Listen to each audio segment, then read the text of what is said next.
So hello everyone. So this is our discussion for our topic money markets, and the contents of our topic is first uh, the purpose of money markets, then money market segments and participants. The next is money market instruments, and the last is money market rates and yields.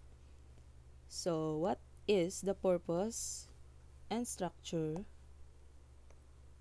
of money market? So the purpose of money market is to facilitate the transfer of short-term funds from agents with excess funds, such as corporations, financial institutions, individuals, and government, to those market participants who lack funds for short-term needs. So when we speak of money market, this is to facilitate the transfer of short-term funds.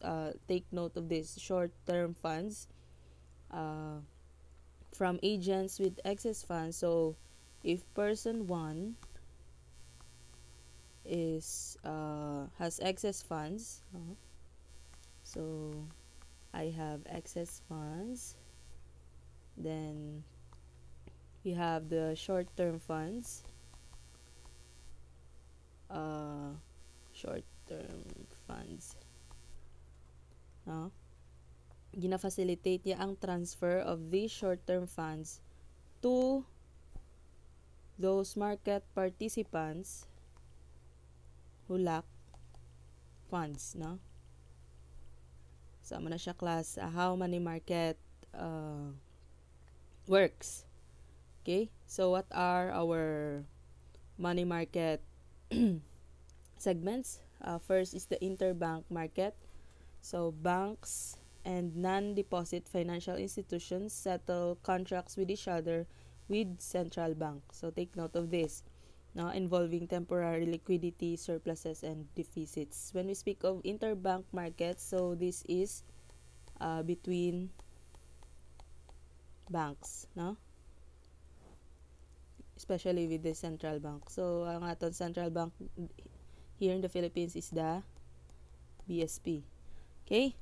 Second is primary market, absorbing the issues enabling borrowers to raise funds, no? So, dira na da si sa primary market. Then, secondary market naman is for different short-term securities which redistributes the ownership, ensures liquidity, and as a result increases the supply of lending and reduces its price. And for the derivatives market, market for financial contracts whose values are derived from the underlying money market instruments. So, for the money market instruments, we have the Treasury Bills, no, and other short-term government securities, which has a maturity of up to 1 year. So when we speak of short-term class, this is for 1 year. Okay. Then for the interbank we have interbank loans, no, deposits and other bank liabilities, repurchase agreements, and similar collateralized short-term loans. So these are loans that are secured, no, by collateral, no. Then commercial papers issued by non-deposit entities such as non-finance companies, finance companies, local government, and etc. Then certificate of deposits, then interest rate and currency derivative instruments. So let's discuss this one by one. So we have, first is the Treasury Bills and other government securities. So when we speak of Treasury Bills, a short-term money market instruments issued by the government, no, Treasury Bills, and backed by it. Therefore, market participants view these government securities as having little or even no risk. Why? Because first is it is issued by the government. So si government will never go into bankruptcy.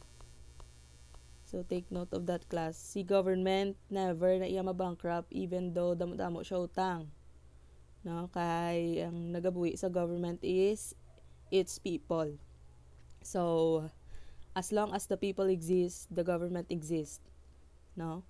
So amo na siya ka-secure if you want to work in the government in the future. So dira secured ang ubra when you go into government.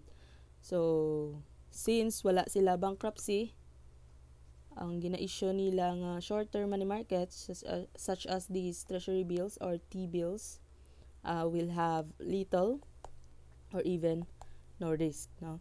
So a typical life to maturity of these securities is from 4 weeks to 12 months. So equivalent to 1 year. Okay? Next is the interbank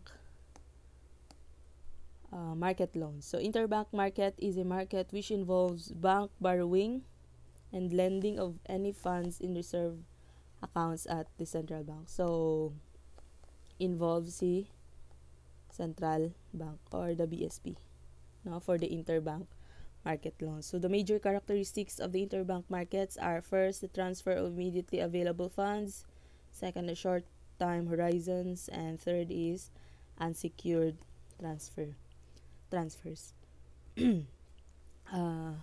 Next is commercial paper. So what are these commercial papers? Commercial paper is a short-term debt instrument. So when we speak of commercial paper, is a short-term debt instrument issued only by large, well-known, creditworthy companies, and is typically unsecured. So commercial paper, take note of this. These are only issued or can be issued only by those large and well-known creditworthy companies and unsecured, no? So no collateral. Okay, so the goal of this is to provide liquidity or finance companies' investments. For example, is inventory and accounts receivable. Next is certificates of deposit. So certificate of deposit states that a deposit has been made with the bank for a fixed period of time, at the end of which it will be repaid with interest. No? So certificate of deposit, it's like somehow same with time deposit kay when you want to secure a certificate of deposit from the bank. So si bank, so if this is the bank, then you have the depositor.